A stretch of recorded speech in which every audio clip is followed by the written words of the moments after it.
Hello student, today we discuss on new topic that the transcription. Last topic हमने discuss किया था वो था ट्रांसक्रिप्शन यूनिट। और ट्रांसक्रिप्शन के बारे में ऑलरेडी जानते हैं कि ट्रांसक्रिप्शन क्या होता है। डीएनए से आरएनए का बनना वो क्या कहलाता है, ट्रांसक्रिप्शन कहलाता है। अब ट्रांसक्रिप्शन जो होती है प्रोकैरियोटिक और यूकैरियोटिक में दोनों में अलग अलग होती है। प्रोकैरियोटिक में ट्रांसक्रिप्शन अलग होती है, यूकैरियोटिक में अलग अलग होती है। तो आज हम सबसे पहले पढ़ेंगे transcription in prokaryotes.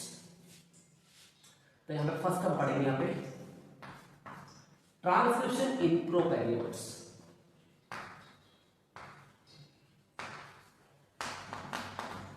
In prokaryotes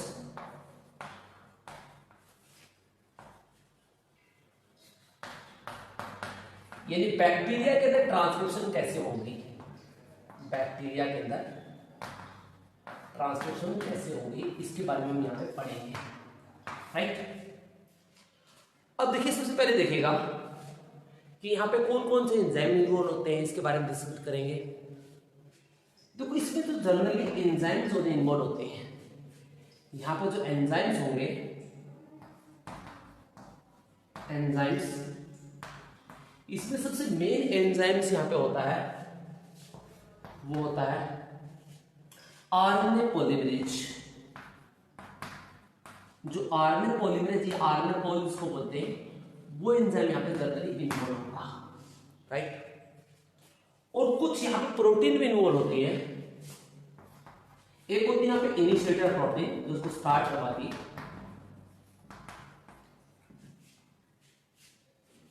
initiator protein, और इनिशिएटर जो प्रोटीन होती है उस प्रोटीन को यहाँ पे कहते हैं सिग्मा प्रोटीन। क्या बोलते हैं इसको, सिग्मा प्रोटीन कहा जाता है, यानी सिग्मा प्रोटीन कहा जाता है इसे। राइट, एक प्रोटीन यहां पे रहेगी तो टर्मिनेटर काम करेगी, और जो टर्मिनेटर प्रोटीन होगी यहाँ पे, टर्मिनेटर प्रोटीन, जो टर्मिनेटर प्रोटीन होगी उस प्रोटीन का नाम होता है यहाँ पे, उसे टर्मिनेटर प्रोटीन को क्या बोलते हैं, टर्मिनेटर प्रोटीन को कहते हैं रो फैक्टर। रो प्रोटीन या रो फैक्टर कहते हैं इसे। राइट, रो फैक्टर इसको बोलते हैं, नहीं ये सिंपल होता है इसका रो फैक्टर हो। तो ये टर्मिनेटर का यहाँ पे काम करती है। अब देखते हैं इसका डायग्राम के थ्रू किस तरह से ये प्रोसेस होती है। लेट्स सी,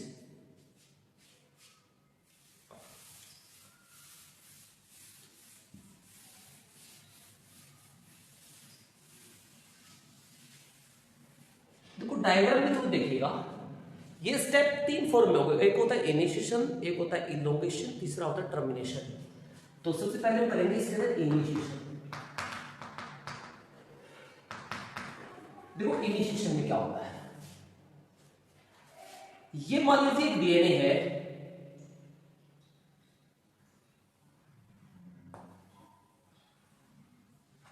ये एक डीएनए होता है।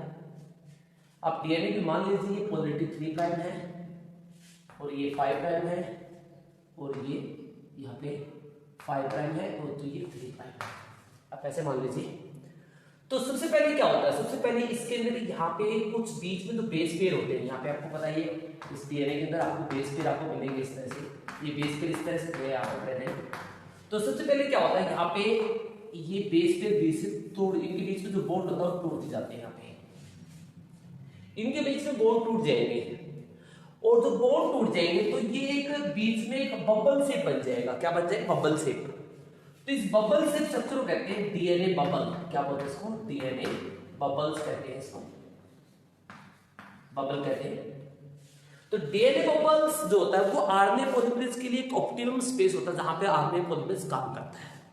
जहां पे डीएनए का जो स्लाइडली सीक्वेंस है तो थोड़ा अनवाइंड हो जाएगा, थोड़ा उतर जाएगा, नहीं उसका सर्कल होता है थोड़ा कम हो जाएंगे, अनवाइंड हो जाता है वो, और यहाँ बीच में बॉन्ड टूट जाते हैं और उसे कहते हैं DNA bubble. Right,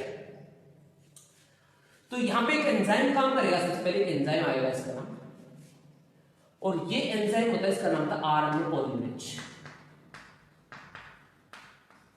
RNA polymerase enzyme आएगा और इसको अटैच करेगा इसके अंदर, यानी इस बबल्स के अंदर जो अटैच करेंगे एक प्रोटीन आएगी यहाँ पे, और उस प्रोटीन को कहते हैं यहाँ पे सिग्मा प्रोटीन। क्या बोलते हैं उसको? सिग्मा प्रोटीन बोलते हैं। सिग्मा प्रोटीन आएगी।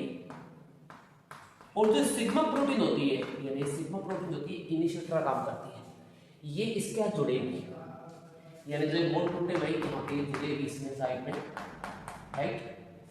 तो ये जो साइड है आपको पता ही है, ये 3 प्राइम टू 5 प्राइम जो साइड आपको दिखाई दे रही है, दिस साइड, ये जो साइड है ये साइड टेम्पलेट है। कौन सी है? टेम्पलेट है ये। और जो ये साइड है, जो ये कोडिंग, राइट।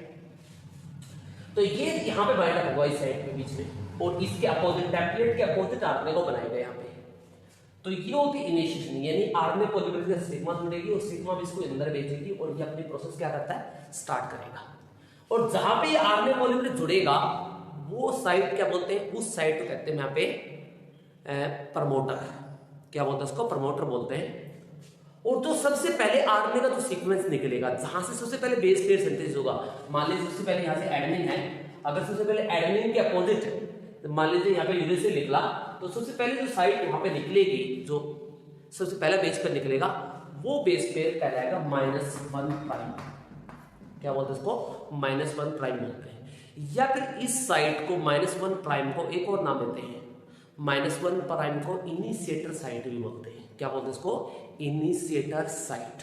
जहां से फर्स्ट आरएनए का जो सीक्वेंस बनना स्टार्ट होता है उसे कहते हैं इनिशिएटर पॉइंट, और वो -1 प्राइम कहलाता है, राइट।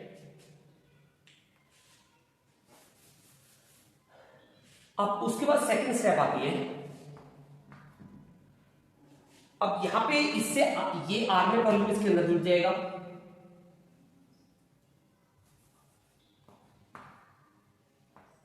अब जो सेकंड स्टेप होगी, ये 3 प्राइम है, 5 प्राइम और ये 5 प्राइम, राइट। ये 3 प्राइम सेम रहेगा जैसे template set, decoding set, right. तो यहां पे आरएनए पॉलीमरेज प्रेजेंट है, सिग्मा इससे बाहर निकल जाती है, ये आरएनए पॉलीमरेज है, अपना काम करेगा अब ये आरएनए पॉलीमरेज, ये स्लाइड करेगा इसके ऊपर, और स्लाइड करेगा तो क्या निकलेगा? इससे एक आरएनए का पीस निकलेगा। इससे ऐसे ये स्लाइड कर रहा है तो इससे क्या हो रहा है? एक आरएनए का पीस यहां से इस तरह से अराइज हो रहा है, यहां से लाइक दिस, इस तरह से साइड निकल रहा है। तो ये जो है ये आरएनए, ये क्या आरएनए आगे निकल रहा है इसके बारे में, राइट। और ये आरएनए पॉलीमरेज है। वैसे जो सिग्मा होती है, जो सिग्मा प्रोटीन होती है, वो सिर्फ इनिशिएटर नहीं होती, वो इसको आगे भी काम करवाती है, ये लगातार इसको स्लाइड करने में हेल्पफुल होती है सिग्मा, राइट। लेकिन हम जनरली ऐसा बताते हैं, जनरली हम देखते हैं जब बहुत ज़्यादा डिस्क्राइब लेवल पे, बहुत हाई लेवल पे पढ़ते हैं, तो सिग्मा प्रोटीन होती है वो साथ में इसकी हेल्प भी करेगी आगे चलने में। लेकिन अकॉर्डिंग टू एनसीईआरटी लेवल पे पढ़े तो सिग्मा क्या होती है यहाँ पे? जस्ट ओनली इनिशिएटर काम करती है। तो अकॉर्डिंग टू एनसीईआरटी में यहाँ पे बताऊंगा कि यहाँ पे क्या करती है, सिग्मा जो होती है वो यहाँ पे क्या करेगी? इनिशिएटर का काम करेगी। तो ये जो स्टेप होती है, आप देख लो इससे आरएनए निकलना स्टार्ट हो गया, यहाँ पे आरएनए आप देख लो, यहाँ पे आरएनए निकल, इस तरह आरएनए निकल चुका है इससे, राइट। आरएनए आगे बन रहा है, तो ये आरएनए है, तो इस साइड पे कहते हैं इलोंगेशन। क्या बोलते हैं इसको? इलोंगेशन कहते हैं।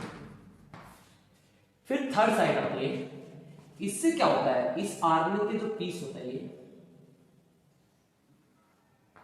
यानी इससे, अब ये नॉर्मल हो गया, इससे ये आरएनए पॉलीमरेज यहां से हट गया, ये आरएनए पॉलीमरेज है, ये इसमें एक फैक्टर है जिसमें नोन एज रो फैक्टर। क्या बोलते हैं इसको? रो फैक्टर बोलते हैं, रो फैक्टर, राइट। और ये आरएनए पॉलीमरेज है, और इससे ये आरएनए निकल जाता है, ये देखिए आरएनए निकल गई। तो ये है एमआरएनए। एमआरएनए का मतलब होता है कि ये मैसेंजर आरएनए, राइट। तो ये जो आरएनए का जो सीक्वेंस था 3 प्राइम था, तो ये 5 प्राइम, ये 3 प्राइम, तो ये सीक्वेंस कौन सा, राइट। तो ये एमआरएनए निकल गया। रो प्रोटीन ने क्या कर दिया? इसको रिमूव कर दिया। तो ये आरएनए यहां से रिमूव हो गया, जैसे टर्मिनेटर साइड पे गया, तो इसे कहते हैं टर्मिनेशन। क्या बोलते हैं इसको? टर्मिनेशन बोलते हैं, राइट। ये टर्मिनेशन कहलाती है। अब देखिए आरएनए जो रो प्रोटीन होती है, ये जो रो प्रोटीन होती है, रो फैक्टर इसको बोलते हैं। ये रो फैक्टर बेसिकली दो तरह का होता है। ये दो तरह का फैक्टर होगा, एक होता है रो डिपेंडेंट और एक होता है यहाँ पे रो इंडिपेंडेंट। रो डिपेंडेंट और रो इंडिपेंडेंट। रो डिपेंडेंट क्या करता है? रो डिपेंडेंट जो आरएनए पॉलीमरेज जो काम कर रहा है, मान लीजिए ये काम कर रहा है, तो मान लीजिए इस साइड पर रोकना है, जस्ट इमेजिन करिए इस साइड पर रोकना है इसको, तो ये क्या करेगा? रो फैक्टर यहाँ पे आएगा और इसके साथ में जुड़ जाएगा, इस आरएनए पॉलीमरेज के साथ में, और क्या करेगा? इसको आगे जाने से रोकेगा। यानी ये क्या करेगा? इसके ऊपर स्लाइड, इसको आगे जाने से रोकेगा, और जब ये आगे जाने से इसको रोक रहा है तो वो साइड कौन सी कहलाती है? टर्मिनेटर कहलाती। कौन सी कहलाएगी? टर्मिनेटर। तो वो कौन करता है? रो फैक्टर करता है। एक होता है रो इंडिपेंडेंट। रो जो इंडिपेंडेंट होता है, ये वो फैक्टर होता है जो साइटोसिन एंड ग्वानिन जो रिच कंटेंट होगा, साइटोसिन रिच जो एरिया होगा उसके अंदर यहां पे बात हो रही है, यहां पे इंडिपेंडेंट पार्ट की, तो साइटोसिन और ग्वानिन रिच एरिया होगा, तो वहां पे क्या बनाएगा? ये एक हेयर पिन लाइक स्ट्रक्चर बनाएगा। हेयर पिन लाइक स्ट्रक्चर का मतलब होता है कि ये इतना ज्यादा कंप्रेस हो जाएगा, डीएनए इतना ज्यादा कंप्रेस हो जाएगा कि उसके अंदर से आरएनए पॉलीमरेज स्लाइड नहीं कर पाएगा। जहां पे साइटोसिन और ग्वानिन एरिया होगा उसकी बात हुई, तो वो हेयर पिन लाइक स्ट्रक्चर बनता है। तो वो हेयर पिन लाइक स्ट्रक्चर बनता है, वो भी किसकी वजह से बनता है? रो फैक्टर, जिसे बोलते हैं यहाँ पे रो इंडिपेंडेंट फैक्टर, राइट। और दूसरा कौन सा था जिसने इसको इसके हेल्प से स्टॉप किया था आरएनए पॉलीमरेज को? उसका नाम था रो डिपेंडेंट फैक्टर। वो तो इंडिपेंडेंट तो अपनी मर्जी से काम करता है साइटोसिन ग्वानिन पे, और डिपेंडेंट होता है वो आरएनए पॉलीमरेज को जबरदस्ती पकड़ेगा, खींचेगा, उसको टर्मिनेट करेगा, तो इसके साथ चिपक के टर्मिनेट कर देगा उसको, राइट, हटा देगा वहां से टैबलेट साइड से। तो ये होता है टर्मिनेटर। तो रो यहां पे क्या करेंगे? टर्मिनेशन का काम करती है रो फैक्टर्स, राइट। तो ये जो प्रोसेस होती है, ये प्रोसेस सेम होती है लगभग यूकैरियोट्स में भी, बस इसके बाद कुछ चेंजमेंट आती है। यहाँ पे एमआरएनए बन रहा है, लेकिन वहां पे क्या बनेगा? यूकैरियोट्स में यहाँ पे एचएनआरएनए बनेगा। वहां पे थोड़ी चेंजमेंट आएगी, जिसके बारे में मैं आगे डिस्कस करूंगा कि क्या डिफरेंस है, ऐसा इसके आरएनए और उसके आरएनए में क्या डिफरेंस होता है, इसके बारे में मैं डिस्कस करूंगा, यानी ट्रांसक्रिप्शन इन यूकैरियोट्स में। ये स्टेप ऑफ कॉमन मिलेगी दोनों के अंदर, right. So that is about the transcription in prokaryotes.